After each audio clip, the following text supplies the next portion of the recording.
ابھی کیا بتایا یار، اپنے گھر کی باتیں اچھا بھی نہیں لگتا بتانا. میرا کہیں گھر میں ہلکی پھلکی سی اونچ نیچ ہو گئی, مجھے میٹر بہت گھوم گیا نا اس دن, غصہ مجھے زیادہ آ گیا. میں نے کہا یار اب میں گھر میں رہا تو پھر لڑائی ہو جائے گی, تو گھر سے شارٹ ہو جاؤ, بہتر یہی ہے کہاں چلے جاؤ, گھر سے نکل جاؤ. سب سے بہتر طریقہ یہی ہوتا ہے, میاں بیوی میں کہیں اونچ نیچ ہو جائے تو گھر سے نکل جاؤ. میں گھر سے نکل گیا, کہاں جائے بھائی, دوسرے گھر میں چلا گیا. اچھا جب غصے میں آدمی ہوتا ہے تو اس کو چھوٹی بات بہت بری لگتی ہے. دوسرے گھر میں کوئی چھوٹی سی بات تھی جو زیادہ بڑی نہیں تھی لیکن میری مرضی کے خلاف تھی وہ, تو میں چونکہ غصے سے آیا تھا تو مجھے وہ چھوٹی بات لگی بری, تو میں نے ڈانٹ دیا ذرا زور سے. حالانکہ وہ اتنی ڈانٹنے کی بات نہیں, غصہ پہلے ادھر آیا ہوا تھا تو میں نے کہا پارسل کرو نا کہیں تو نکالو اس کو. اچھا مجھے اندازہ ہوا کہ یار یہ تھوڑا میں نے کیا کر دیا ہے, یہ اتنا بنتا نہیں تھا, لیکن میں چونکہ خود غصے میں تھا تو میں نے وہ پارسل کر دیا. اب میں نے کہا یہ نئی جنگ یہاں پہ جھڑپیں نہ شروع ہو جائیں, کہیں یہاں سے بھی کیا کرو, موو کرو فوراً. گورے کو یہ باتیں سمجھ میں نہیں آئی. ہم وہاں سے نکلے. اب تیسرے گھر میں جاؤ تو ایسا نہ ہو کہ وہاں کچھ اور ہو, تو میں نے کہا دفتر ہی سب سے بہتر ہے, آفس. مجھے غصہ بہت شدید آیا ہوا تھا نا, یہ پرسوں ترسوں کی بات ہے.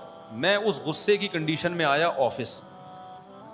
جیسے ہی آفس میں گھسا ہوں, ایک صاحب بیٹھے ہوئے ہیں, یہ دارالعلوم کرنگی سے 2 علماء آئے ہیں آپ سے ملاقات کے لیے.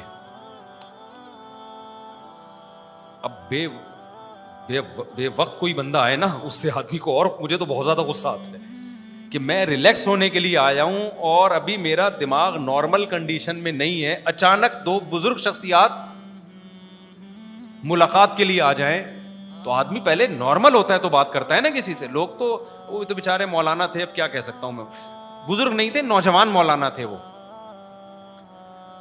میں نے کہا یار ان کو سناؤ ٹائٹ قسم کی نا, کہ بھائی آپ پہلے ٹائم لے لیتے, آدمی ہر وقت ایک جیسی حالت میں نہیں ہوتا, بے وقت آپ آ کے ٹپک گئے. اب میں جیسے ہی اندر گھسا ہوں تو بندے نے بتایا کہ یہ 2 آئے ہیں آپ سے ملاقات کے لیے. اب میں پھیکی تکلف والی مسکراہٹ, السلام علیکم, آپ سے مل کے دل تو چاہ رہا تھا کہ بالکل بھی خوشی نہیں ہوئی ہے, کیونکہ میں تو آیا ہوں تھوڑا, جتنا بھی غصہ آ رہا ہو نا, اصول یاد رکھو, گھر سے نکل جاؤ, آدھا 1 گھنٹے بعد آدمی نارمل ہو جاتا ہے. غصے کی کنڈیشن میں وہاں رہنا بہت خطرناک ہے. یہ میرا تجربہ ہے, ہمارے سے زیادہ کس کا تجربہ ہوگا, آپ کا ایک کا تجربہ ہوگا, مجھے تو بہت سارے تجربے ہیں ہمارے پاس, ہول سیل کے حساب سے تجربے ہیں. میں تو تجربہ سینٹر کھولنا چاہ رہا ہوں اب. حقیقت ہے اس کا اصول یہ ہے کہ غصے میں, کیونکہ آدمی جتنا بھی نیک ہو, ہم تو کوئی بہت نیک بھی نہیں ہے, بہت نیک تو دور کی بات, ہم تو کوشش کر رہے ہیں نیک بننے کی, تو ہم جیسوں کو تو بھائی سیدھی سی بات ہے, آدمی ڈر جاتا ہے, اپنے اوپر کبھی اعتماد نہیں کرنا چاہیے, غصے میں کبھی صحیح فیصلے ہوتے ہیں انسان سے. تو میرا تو اصول ہے زیادہ آ رہا ہے, گھر سے نکلو بھائی, جاؤ باہر جا کے بیٹھو, تو ریلیکس ہو جاتا ہے, پھر اس کے بعد نارمل کنڈیشن میں آتا ہے. اور یہ ہر شخص پر ہوتی ہے, کوئی ایسا نیک دنیا میں نہیں ہے کہ جی وہ غصہ ہی نہ آتا ہو, بالکل ریلیکس ہی رہتا ہو, ایسا کچھ نہیں ہوتا. اگر کوئی ایسا بول رہا ہے تو پاگل ہے, وہ نیک نہیں ہے.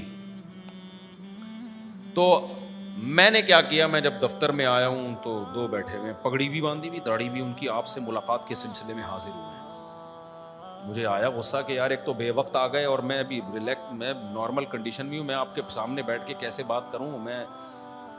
میں بیٹھ گیا, کیونکہ مجھے لگا میں جاؤں گا یہ ان کی بے اکرامی نہ ہو جائے.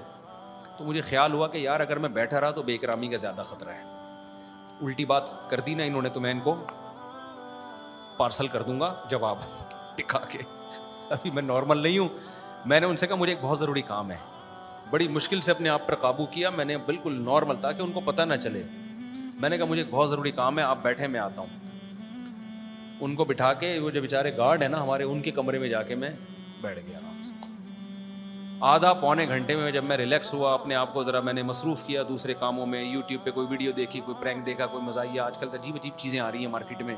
تھوڑا جب میں ریلیکس ہو گیا اور مجھے اندازہ ہو گیا کہ اب وہ بالکل آثار ختم ہو گئے ہیں, پھر میں نے ان کو بلایا, کس سلسلے میں حاضر ہوئے. اب آپ سمجھو, یہ بڑا مزیدار واقعہ ہے. ان میں سے ایک مولوی صاحب, نوجوان مولوی صاحب, انہوں نے کہا میں دوسری شادی کر کے پھنس گیا ہوں, اس سلسلے میں حاضر ہوں. میں نے سوچا اس کو میں کیا سمجھاؤں کہ میں ابھی پھنسا ہوا, تو ابھی تو نکلا ہوں میں تھوڑی دیر پہلے.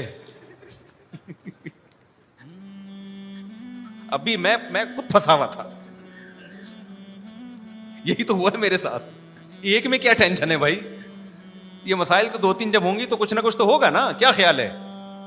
ایک والے کو کیا پتا ہے یار, جب 2-3-4 ہوں تو کچھ نہ کچھ تو بھائی. جب شہد کے چھتے میں منہ دھو کے شہد پیو گے تو مکھیاں کیا کریں گی, کاٹیں گی. مجھے ہنسی آ گئی نا اس کی بات پہ. میں نے کہا اگر اس کو میری کنڈیشن کا پتا ہوتا نا کہ تو میرے سے اصلاح لینے کے لیے آیا ہے, میں خود پھنسا ہوا تھا. کہہ رہے میں پھنس گیا ہوں, کہہ رہے میں نے ابھی کی ہے اور میں کیا کر گیا ہوں, پھنس گیا ہوں میں تو, اور بیوہ سے کی ہے, اس کے بچے بھی ہیں, تو میری پہلی بیوی نے ناک میں دم کیا ہوا ہے اور یہ ہوا اور وہ ہوا وغیرہ وغیرہ نا. تو مجھے ہنسی آ گئی نا اس کی بات پہ. میں نے اس سے کہا کہ یار, یعنی اس سے کہا نہیں میں نے کہا اور ڈر جائے گا بیچارہ. تو دل میں میرے یہ تھا کہ میں خود پھنسا ہوا تھا, ابھی تھوڑی دیر پہلے میں نکلا ہوں, ورنہ میں تو آدھے گھنٹے سے تو پھنسا ہوا ہی تھا نا میں. اچھا, تو کہنے لگے مجھے کیا کرنا چاہیے. میں نے پھر اس سے پوچھا. اب دیکھو میں اگر غصے کی کنڈیشن میں ان کو مشورہ دینا شروع کر دیتا تو صحیح مشورے نہیں دیتا. نارمل کنڈیشن میں آ گیا, اس لیے میں کہتا ہوں جب بھی آؤ نا ٹائم لے کے آؤ. ہر وقت ہر آدمی اس موڈ میں نہیں ہوتا کہ آپ اس کے سر پہ کھڑے ہو جاؤ. لوگ بہت زیادہ اصرار کر رہے ہوتے ہیں, جا رہا ہے آدمی تھکا ہوا ہے اور لوگ کھڑے ہو جاتے ہیں, نہیں آپ سے ملنا ہے, میں لانڈی سے آیا ہوں, میں فلاں جگہ سے ہوں. بھائی اب میں انسان ہوں یار, تو میں کیسے, ہو سکتا ہے میں کوئی غلط بات کر دوں آپ سے غصے میں.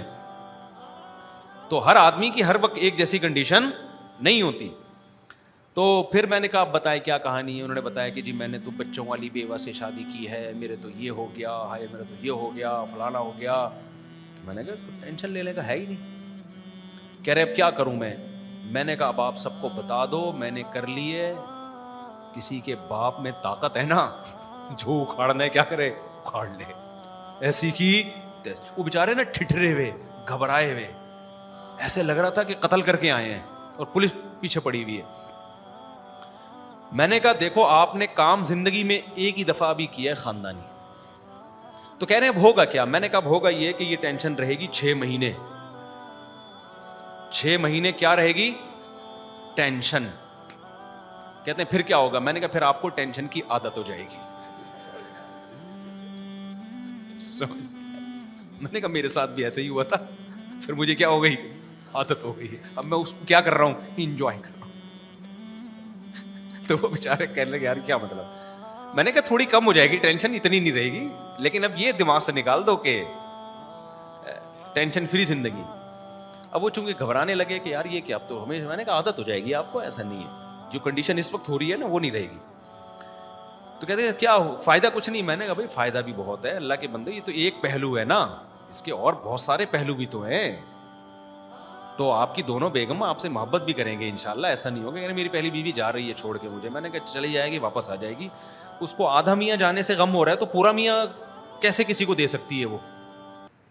خود سوچو یار, آپ آدھا لڈو کاٹ کے کسی کو دے رہے ہو تو آپ کو تکلیف ہو رہی ہے, تو آپ تکلیف سے بچنے کے لیے پورا لڈو اس کو دے سکتے ہو. میں نے کہا آپ کی فرسٹ وائف کو تکلیف ہوئی ہے کہ میرا آدھا میاں کسی اور کا ہو گیا, تو کیا غصے میں وہ بقیہ آدھا بھی دے دے گی اس کو؟ کبھی نہیں دے گی. وہ جائے گی 6-7 مہینے کے بعد, اس کو لگے گا میں تو میاں لیس ہو گئی, تو تھوڑا سا جو مل رہا تھا کم از کم وہ تو لو نا, اس لیے وہ 6 مہینے بعد واپس آ جائے گی. یہ انشاءاللہ میں آپ کو امید دلاتا ہوں ایسا ہوتا ہے, وہ 6-7 مہینے میں آ جائے گی واپس انشاءاللہ. باقی یہ کہ میں نے کہا انجوائے کرو, ٹینشن لے کیوں رہے ہو, تھوڑی دیر کی ہوتی ہے ٹینشن, گھر سے باہر نکل جایا کرو, جب سیٹ ہو جاؤ تو پھر واپس جاؤ. پھر جب ٹینشن ہو تو 6-8 دفعہ ایسا ہوگا تو بیگم بھی سمجھ جائے گی بھائی یہ بات کرو ہی نہیں, کہ بندہ ہی گھر سے اسٹارٹ ہو جاتا ہے. وہ بھی تو تھوڑی سی, اس میں بھی تو اللہ نے عقل دی ہوگی نا. تو میں نے کہا اس کی برکتیں, میں نے کہا ثواب کتنا کیا. اگر اس بیوہ سے آپ شادی نہ کرتے, سوسائٹی میں وہ زنا پر مجبور ہوتی کہ نہیں ہوتی, بتاؤ نا. اس کے بچوں کی کفالت نہ ہوتی, زانی بنتی وہ. یہ اور کیسے اس سوسائٹی میں کیسے بچ سکتی ہے ایک عورت. میں نے کہا وہ کام کیا جو پیغمبروں نے کیا ہے. حضرت ابراہیم علیہ السلام کی 2 بیویاں تھیں, ان میں بھی ٹینشن ہوتی تھی. ہمارے نبی کی 9 بیویاں تھیں. ایک دفعہ آپ صلی اللہ علیہ وسلم کا گھر میں اونچ نیچ ہوئی, آپ صلی اللہ علیہ وسلم اتنے پریشان ہوئے کہ گھر سے 1 مہینے کے لیے چلے گئے اور قسم اٹھا لی کہ میں اپنی کسی زوجہ کے قریب نہیں آؤں گا. 29 دن کے بعد واپس آئے ہیں. تو صحابہ نے کہا یا رسول اللہ آپ نے تو 1 مہینے کی قسم اٹھائی تھی. فرمایا مہینہ 29 دن کا ہے. ٹھیک ہے نا, مہینہ کتنے دن کا ہے, 29. چاند نظر آ گیا تھا, فرمایا 1 مہینے کی تو 29 دن کا مہینہ ہے. تو ہمارے پیغمبر سے بڑا کون ہو سکتا ہے. اس کے بعد بھی آپ نے کہا کہ بھائی کبھی نبی نے ایسے کہا کہ میں نے 9 بیویاں رکھی, تو میرا تو تجربہ ہے بھائی نہیں کرو اس زمانے میں, یہ بالکل بھی مناسب بولو نہیں ہے. کبھی کہا نبی نے؟ فرمایا حبب الی النساء والطیب, اللہ نے میری نظر میں عورت کو محبوب بنا دیا ہے, یعنی نکاح کو. سب سے اٹریکٹیو چیز اللہ نے مرد کے لیے کس کو بنایا؟ عورت کو. بے شک 20 ٹینشنیں دے, خدا کی قسم اس کے بغیر گزارا نہیں ہے. وہ جو سکون ملتا ہے وہ ٹینشنوں سے زیادہ ملتا ہے. سمجھ میں نہیں آ رہی میرا خیال ہے بات؟ محبت بھی تو ملتی ہے. عورت جتنا شوہر سے محبت کرتی ہے اتنا کسی اور سے کرتی ہے محبت. یہ محبت آپ کو بیوی سے ملے گی, کسی اور سے.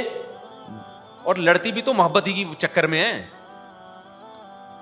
تو یعقوب علیہ الصلوۃ والسلام نے 2 شادیاں کی. دوسری بیوی کے جو پہلی وائف کے جو بچے تھے انہوں نے دوسری وائف کے بچے کو کنویں میں ڈال دیا, یوسف علیہ السلام کو. کیسے خطرناک سائیڈ ایفیکٹ سامنے آئے نا دوسری شادی کے. کیا ہو گیا بھائی آپ لوگوں کو؟ یعقوب علیہ السلام کی جو پہلی وائف کے بچے تھے انہوں نے دوسری وائف کے بیٹے کو, سوتیلے بھائی کو, اٹھا کے کہاں ڈال دیا؟ کنویں میں. کس قدر خطرناک سائیڈ ایفیکٹ سامنے آئے نا دوسری شادی کا. تو کبھی ملتا ہے میں یعقوب علیہ السلام نے اپنے بچوں کو کہا کہ بھائی میرا تو تجربہ بہت خطرناک رہا, تم لوگ یہ کام نہ کرنا. سوتیلے بھائی ہوتے ہیں ان میں جیلیسی میں پتہ نہیں کیا کیا ہو جاتا ہے. نا. یعقوب علیہ السلام نے اس کے بعد بھی ایک اور نکاح کیا ہے. جب یوسف علیہ السلام گم گئے تھے تو پھر بھی ایک نکاح کیا. اور آگے ان کی اولاد میں موسیٰ علیہ السلام پیدا ہوئے, انہوں نے 4 شادیاں کی. انہوں نے یہ نہیں کہا کہ میرے دادا یعقوب علیہ السلام نے 2 کی تھی, اس کے کتنے سائیڈ ایفیکٹ سامنے آئے تھے تو میں تو اب ایک ہی کروں گا. انہوں نے بھی 4 کی. تو یہ تمام سائیڈ ایفیکٹس کے ساتھ ہی یہ عمل کیا ہے؟ سنت. اسی میں اللہ نے برکت رکھی ہے, ان تمام ٹینشنوں کے ساتھ. اور یہ چھوٹی ٹینشنیں ہیں, یہ آپ کو بڑی ٹینشنوں سے بچاتی ہیں.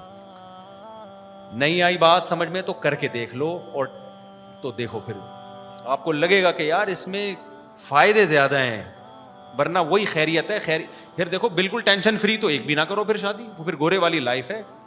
تو کوئی جھگڑا نہیں ہوتا ان کا, کوئی پھڈا نہیں ہوتا, لیکن لٹکتے ہیں بیچارے ڈپریشن میں جا کے. آخر میں خودکشیوں کے ریشو بہت ہیں زندگیوں میں, کسی کو کسی پہ وہاں اعتماد نہیں ہے. اب جو لبرل طبقہ ہمارا وجود میں آ رہا ہے نا, شادی کر کے بھی بیوی پہ اعتماد نہیں ہوتا, پتہ نہیں کہاں کہاں چکر چل رہا ہے. عورت کو شوہر پہ اعتماد نہیں ہوتا, پتہ نہیں کہاں کہاں چکر چل رہا ہے اس کا. تو میں نے وہ جو بیچارے نے بیوہ سے کی ہے نا, میں ان کو بڑی حوصلہ دلایا. میں نے کہا آپ نے جنت کما لی بھائی اپنے لیے, باقی یہ موسٹ وانٹیڈ لکھ دو اپنی بائک کے پیچھے. کیونکہ جو آپ کو لوگ جب ٹینشن دیں اور آپ ٹینشن لینا شروع کر دو نا تو لوگ اور زیادہ دیتے ہیں. تو میں نے کہا ہمیشہ ٹینشن دینا سیکھو, لینا مت سیکھو. ان کو میں نے ایسے حوصلہ دلایا. کہنے کیسے؟ میں نے کہا اب آپ نے جب کی ہے, لوگ آپ کو برا بھلا کہہ رہے ہیں, ہائے چھوٹے چھوٹے بچے پہلی کے, ان پہ ترس نہیں آیا, اور ہائے ہائے یہ ہے نا, ہائے ہائے یہ ہائے ہائے بہت کر رہے ہوتے ہیں. تو میں نے کہا گریبان کھولو اور آپ بولو کہ میں بندہ ہی ٹھیک نہیں ہوں. کیونکہ لوگ آپ کو برا کہیں گے, آپ جاؤ گے ڈپریشن میں کہ میں برا ہو گیا, میں اتنا برا آدمی ہوں. تو آپ بولو بھائی میں نے کب کہا کہ میں نیک آدمی ہوں, میں تو بہت ہی برا آدمی ہوں. لوگ آپ کو کہیں گے ٹھرکی, کیا کہیں گے؟ ٹھرکی. آپ بولو بھائی ہم تو ٹھرکی ہیں, ہم تو برے ہیں. ہمارے ایک دوست تھے اس کلاس فیلو, تو وہ سید تھے. اچھا ایک اور کلاس فیلو تھے, وہ زبیری, حضرت زبیر بن عوام کی اولاد میں تھے. ایک اور تھا وہ بھی سید تھا, لڑکا. اب لڑکے آپ کو پتا ہے کہ وہ نہیں نسب وسب کو مانتے. کلاس فیلوز جو ہیں وہ تو مذاق اڑاتے ہیں نا. تو جو کہتا تھا میں زبیر بن عوام رضی اللہ عنہ کی اولاد میں, وہ لڑکے نے ابے تو کسی چمار کی اولاد میں ہے, تو زبیر بن عوام تو بڑے صحابی تھے, ہمیں یہ بکواس کر رہا ہے. وہ ڈپریشن میں جاتا, اوئے ہمارا بڑا اونچا خاندان ہے بھائی. دوسرا کہتا ہے میں سید ہوں. ابے تو کہاں کا سید آ گیا, پتہ نہیں عیدی سینٹر سے ملا ہے, کہاں سے ملا ہے, اور اپنے آپ کو پیغمبر کی طرف منسوب کر دیا. وہ جاتا تھا کس میں؟ ڈپریشن میں. تیسرا بڑا ٹائٹ تھا, وہ میں نہیں تھا, پہلے میں یہ بتا دوں, کیونکہ میں تو سید نہیں ہوں بھائی. وہ بھی سید تھا. اس کو جب وہ کہتا نا میں سید ہوں, تو وہ کہتے ہیں ابے تو کہاں سے سید؟ کہہ رہے نہیں ہم تو کچھ بھی نہیں ہے بھائی, ہم تو بہت ہی برے لوگ ہیں, ہم تو برے لوگ ہیں بھائی, ہمارا تو کوئی نسب ہی نہیں ہے. تو وہ ایسی باتیں کرتا تھا کہ اس کو کوئی چھیڑتا نہیں تھا پھر, کہ یہ چھیڑ ہی نہیں رہا, جب اس کو چھیڑو تو یہ چھیڑ ہی نہیں رہا. تو جب لوگ آپ کو ٹینشن دیا کریں نا کہ تم 2 نمبر ہو, تم یہ ہو, آپ بولیں بھائی ہم 2 نمبر ہیں, ہم نے کب دعویٰ کیا مجھ سے؟ ہم ٹھرکی ہیں. ہم کیا ہیں؟ میں نے جب دوسری شادی کی نا تو بہت لوگوں نے کہا ٹھرکی ہے. میں نے کہا میں اتنا ٹھرکی ہوں کہ تیسری بھی کروں گا, میں تو بہت ہی برا آدمی. تو لوگوں کے تانوں میں آ کے اگر آپ گھبرانا شروع کر دیا نا تو لوگ کچا چبا کے مار دیں گے, آپ کو بتا دوں میں. ایسا عزت پھر بھی نہیں دیں گے. یہ بتا دوں میں, عزت پھر بھی نہیں ملے گی آپ کو. تو جو آپ کو سمجھ میں آ رہا ہے کرتے چلے جاؤ, لوگوں کی پرواہ مت کرو. لوگ کہتے ہیں نہیں چور ہے, فلانا ہے, ڈمکانا ہے. جب میرے پر تو کیا کیا الزامات نہیں لگے. بعض لوگوں نے یہ کہا ہے تو بڑا ظالم ہے, گھر میں بڑا ظالم ہے, چنگیز خان ہے. تو میں نے کہا بھائی یہ بات میرے گھر والے کریں نا, تو کون ہوتا ہے؟ میں چنگیز نہیں, میں ہلاکو خان ہوں. میں جب گھر میں جاتا ہوں سارے بے ہوش ہو جاتے ہیں. میں چاقو لے کے گھر میں داخل ہوتا ہوں, بندوق لے کے, بم لے کے, گریڈ ہوتا ہے میرے ہاتھ میں. ایسا بدتمیز آدمی ہوں میں. تیرا کیا لینا دینا. ایک چھوٹا سا واقعہ بس آخری, پھر یہ ٹاپک کمپلیٹ. پچھلے ہفتے ایک صاحب نے دوسری شادی کی, پکڑے گئے. بالآخر بیوی نے کمپرومائز کر لیا, فرسٹ وائف نے, کہ چلو ہو گئی, میں برداشت کر رہی ہوں. بیگم کے کوئی تھے پتہ نہیں کوئی بہنوئی, وہ زیادہ اچھل رہا تھا 2-2 فٹ نا. اب جب بیگم نے کمپرومائز کر لیا ہے, فرسٹ وائف نے مان لیا ہے, تو وائف کا بہنوئی اس کا کوئی حق بنتا ہے بھائی بتاؤ نا. بیگم نے کمپرومائز کر لیا, چلو بھائی کر لیے, مجھے تکلیف تو ہوئی ہے لیکن اب چلو بس ٹھیک ہے, زندگی گزارتے ہیں. بیگم کو کا ریئیکشن سمجھ میں آتا ہے, اس کو تو میں کہتا ہوں برداشت کرو, بیچاری کو تکلیف ہوئی ہے, اس سے بدماشی سے بات مت کرو. آپ نے جب دوسری کی نا اور بیگم رو رہی ہے تکلیف, تو پھر بدماشی نہ دکھاؤ, دیکھتا ہوں میں تیسری بھی کر کے دکھاؤں گا, یہ بے موقع ہے. یہ بدماشی کیا ہے؟ اس کا زخم صحیح زخم ہے. عورت کو شوہر سے محبت ہوتی ہے بھائی, وہ محبت ڈیوائڈ ہوتے ہوئے بہت مشکل ہوتا ہے اس کے لیے برداشت کرنا. تو اس کو بدماشی نہ دکھاؤ کہ میں تو ایک اور کروں گا, نہیں یہ بے موقع بات ہے. اس کو بتاؤ بیگم کیا کروں میں, مفتی صاحب کے بیان میں بیٹھتا تھا, ہو گئی غلطی ہو گئی. اس کو تو یہ بتاؤ مجھے تم سے بہت محبت ہے, اور ہونی بھی چاہیے. اس کو ٹائم بھی زیادہ دو شروع میں, اس کے زخم پہ جو ہے نا مرہم کی ضرورت ہے.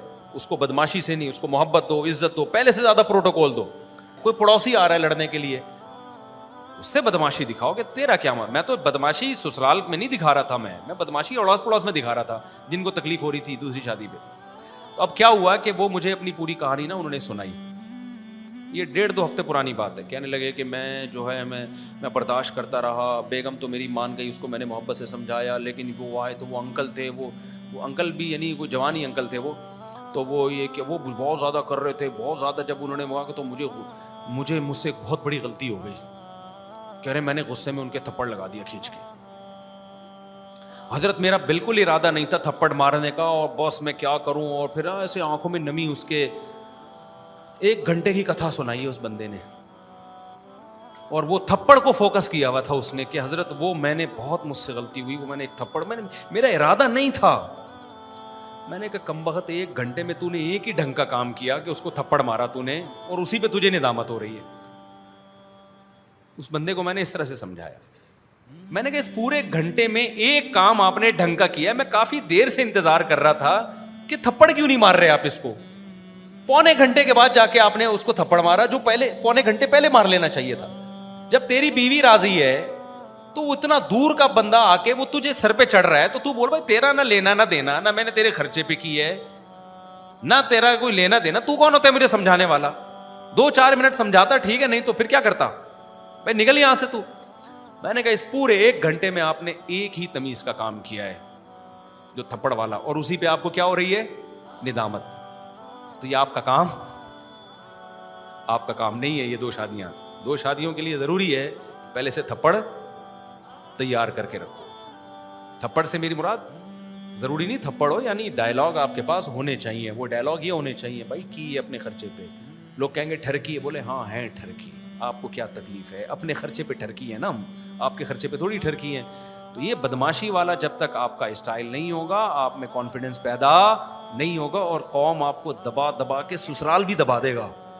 سسرال بھی ایک حد تک برداشت کرنا چاہیے, ذہن میں رکھو. ایک حد کے بعد جا کے پھر سسرال کو بولو بھائی آپ کس میں رہو, اپنی لمٹ میں رہو. اگر اپنا کماتے ہو, اپنا کھاتے ہو, اپنا کھلاتے ہو, تو سسرال بھی. تو یہ میں اخلاق کی بات کر رہا تھا. اب ظاہر ہے جس کا یہ اسٹائل ہوگا تو لوگ بولیں گے یہ دیکھو دینداروں کے اخلاق. تو بھائی ہر جگہ سلیمان علیہ السلام کا ہدہد سے بات کرنے کا اسٹائل کچھ اور تھا, ملکہ سبا سے بات کرنے کا اسٹائل کچھ اور تھا. شروع میں تو سلیمان علیہ السلام نے ملکہ سبا کو بھی دھمکی دی تھی, لیکن جب پتہ چل گیا فرما بردار بن کے آ رہی ہے تو پھر بڑے اچھے اخلاق سے ملکہ سبا سے بات کی ہے. ہمارے صوفی لوگ ہوتے تو وہاں بھی اعتراض کرتے کہ نامحرم سے بات کر رہے ہیں. کیا کر رہے ہیں؟ سلیمان علیہ السلام نامحرم کو بلایا انہوں نے اپنے محل میں, تو عجیب عجیب سے دینداری کے ہمارے ہاں معیار بن چکے ہیں، اس کی بہت زیادہ اصلاح کی ضرورت ہے. ابھی بھائی سلیمان السلام نے اس نامحرم کو بلایا. اچھا یہ بھی اشکال ہوتا، دیکھو جب سلیمان السلام نے کہا نا کہ اس محل میں داخل ہو جاؤ، تو ملکہ سبا نے اپنی پنڈلیاں کھولیں. اس کو یہ تھا کہ یہ پانی ہے. تو ہمارے یہاں کے جو فنڈامنٹلسٹ قسم کے دیندار ہیں وہ وہاں بھی اعتراض کرتے کہ ملکہ سبا اپنی پنڈلیاں کھول رہی ہے، تو سلیمان علیہ السلام اس کو جیل کیوں نہیں بھجوایا کہ ایک نامحرم کے سامنے اپنی پنڈلیاں کھولی انہوں نے. بھائی بات یہ ہے کہ یہ موقع نہیں ہے ان چیزوں کا. آج کل کیا کرتے ہیں، نامحرم کے سامنے پنڈلی عورت نہیں کھول سکتی، لیکن ہر جگہ نہیں علی المنکر کا موقع نہیں ہوتا. کون سی چیز بے موقع ہے، کون سی با موقع ہے، یہ جب تک آپ نہیں دیکھیں گے اس وقت تک تبلیغ آپ کے لیے جائز نہیں ہے. آج بعض دفعہ علماء کسی خاتون کو انٹرویو دے رہے ہوتے ہیں، لوگ اس پہ بڑا اعتراض کر رہے ہوتے ہیں، نامحرم کے سامنے بیٹھے ہوئے ہیں. بھائی نامحرم کے سامنے بند کمرے میں جمع ہونا حرام ہے. نامحرم کے سامنے اوپنلی اگر کوئی بیٹھا ہے اور کسی مسلک سے بیٹھا ہے تو پردہ تو عورت پہ فرض ہے، مرد پہ تھوڑی فرض ہے پردہ. تو اس میں بھی لوگ بڑا اشکال کرتے ہیں. تو یہ سب چیزیں دین کے علم کی کمی کی وجہ سے. خیر بات بہت زیادہ لمبی ہو گئی، تو وہ خیریت کا ذہن میں رکھیں کہ گوروں کے ہاں جو خیریت ہوتی ہے نا، اس خیریت سے آپ بالکل بھی متاثر نہیں. دیکھو میں اس دن کتنی ٹینشن میں تھا، اگر میری شادیاں نہ ہوتی تو وہ ٹینشن نہیں ہوتی. لیکن میں آپ کو بتاؤں شادیاں نہ ہوتی تو یہ خوشی بھی نہ ہوتی جو آپ کو نظر آ رہی ہے. وہ ٹینشن کم ہے جو کبھی کبھار ہوتی ہے، جو انسان کو خاندان سے، جس کو ہندی میں پریوار کہتے ہیں، اولاد ملتی ہے، بیگمات ملتی ہیں، سسرالز ملتے ہیں، اور آپ کو ایک پورا ریلیشن ملتا ہے. یہ خوشیاں ان چند سائیڈ ایفیکٹ پہ بھاری نہیں بلکہ بہت زیادہ بھاری ہیں.